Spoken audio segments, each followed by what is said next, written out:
Hi, my name is Chris Esper. I'm the director and producer of the Deja Vuers. I'm Christie Devine, and I played Morgan in the Deja Vuers. This was a lot of fun to shoot. It really was. It's a beautiful drone shot, too. It shows how pretty Attleboro is in the fall. This is a month later from... Yeah, that's right. I forgot about that. Yeah, that drone shot was done in November, and we shot the film in October. So it was so it worked out really well. This is Chris Salvi, very fine actor and also a very talented writer. And he actually won an award for this movie. That's right. Yeah, he won the Bogart Award from the Malibu West Film Awards. And his film's done very well in the festival circuit, I have to say. How many has it got into? 13 festivals so far. That's great. And we also played at the Short Film Corner at the Cannes Film Festival, which was fantastic. I didn't get to go, but I heard it played very well there, so it was nice. Yeah, he's fun to work with. I've worked actually with him on several films. Most of them are still in post-production. They're all pretty recent. Which films were they again? 86, The Reaper. Yeah. Yeah, this one, I obviously. think that was another one. Yeah, I think that was another one. Okay. Yeah, he's great. I love his process of working. He's truly the kind of actor every director would love to work with, because he's just he's so detailed in his preparation, his process.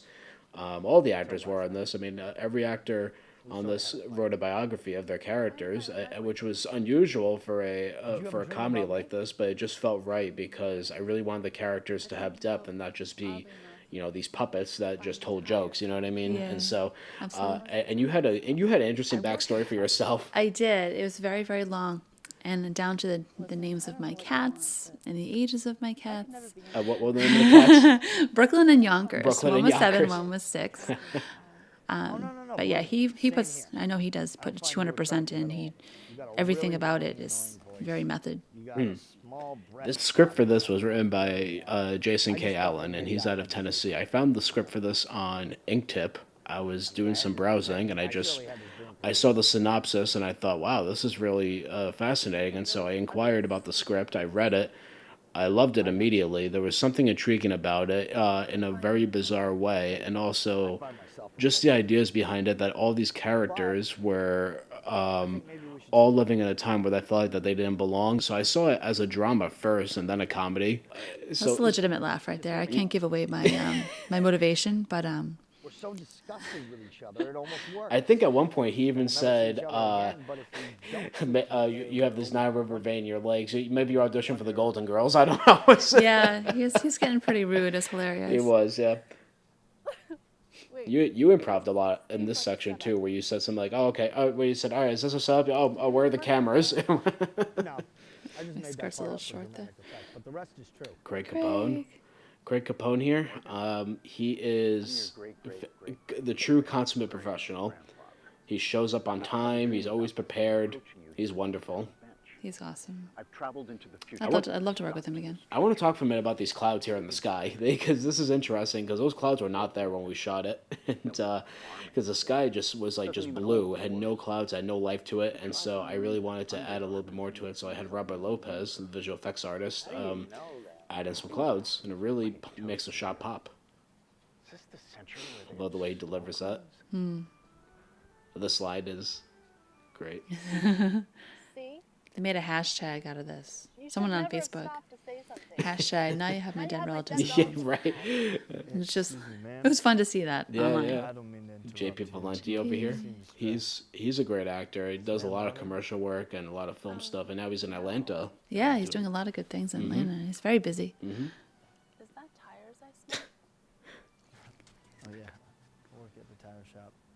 I'm sorry, I was just going home to get cleaned up. Shooting this film was interesting on a technical aspect, because recording sound was very difficult for this film because of where we were in the park. Not only were we in a park outside, but we were also near a zoo. yes, and instead of hold for helicopter or hold for traffic or anything normal, where it was hold for monkeys and hold for lions. Yeah, exactly. It was really funny. I love this line here. You're welcome. The way he delivers that is great. And oh, the snow cone, right? Yeah, I'm really glad you could find a snow cone machine. It was my sister's. Thank gosh. But everything you're hearing in the sound somehow is everything that we got on the set. That nothing was re-recorded. It was a miracle. I walked out each day thinking, oh god, we're gonna have to re-record this whole thing. sure you're Not looking forward to it. But each actor had a lapel mic on them, and we had a boom mic from above, so we had enough to work with in the sound mixing. But, Which was wonderful to be able to have all of that captured. So, I don't know. same with the lighting. Evan did a fabulous job. oh, with he did a this. great job. This had a great camera too. But it was really, tablet PC. I like this movement. That actually was not done in the camera. That was done in the editing. I actually. Oh, really? Yeah, I pushed it in to because these lines felt very important. So I really wanted to emphasize the importance of these characters because, as I mentioned earlier, the script had something very bizarre about it, but yeah, it was so poignant that I really wanted to bring out the poignancy of these characters, and it just felt right to add this little bit of movement here. We don't have no giant lizards where I come from. Only Making the snow cones was quite a silly looking operation. As cold as it was, the sun was melting the ice. Yeah, the sun kept melting the ice, and here I am churning away all this ice into the snow cone. We almost ran out of ice, I think. We did run out of ice. I think, and it's a miracle that the continuity of the snow cone somewhat matches shot to shot. I thought it was gonna be hell in editing trying to get it to match. she has big. Every waking minute of editing this was a blast for me because I would just be laughing my ass off at 1 o'clock in the morning. You'll need the password. And here we have the infamous, fruit cocktail. I think it's from Shaw's. It's from Pretty sure. And this is your Tupperware. That's my Tupperware. What happened to it? I think it died. It died. I think it lived its life. Lived. And I love the way we rolled the credits over the shot of the bench. It just felt right because for me the bench was a whole symbol for the entire piece. So we wanted to capture that. And there's a little moment coming up here. They had a little post-credit sequence that was.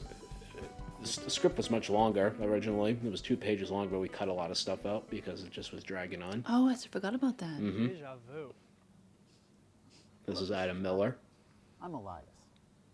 We're playing dodgeball later, and I think Nice way to end it. It's a cute way to wrap everything up. And so this was the Deja Vuers. We hope you enjoyed it. Again, I'm Chris Esper. I'm Christie Devine.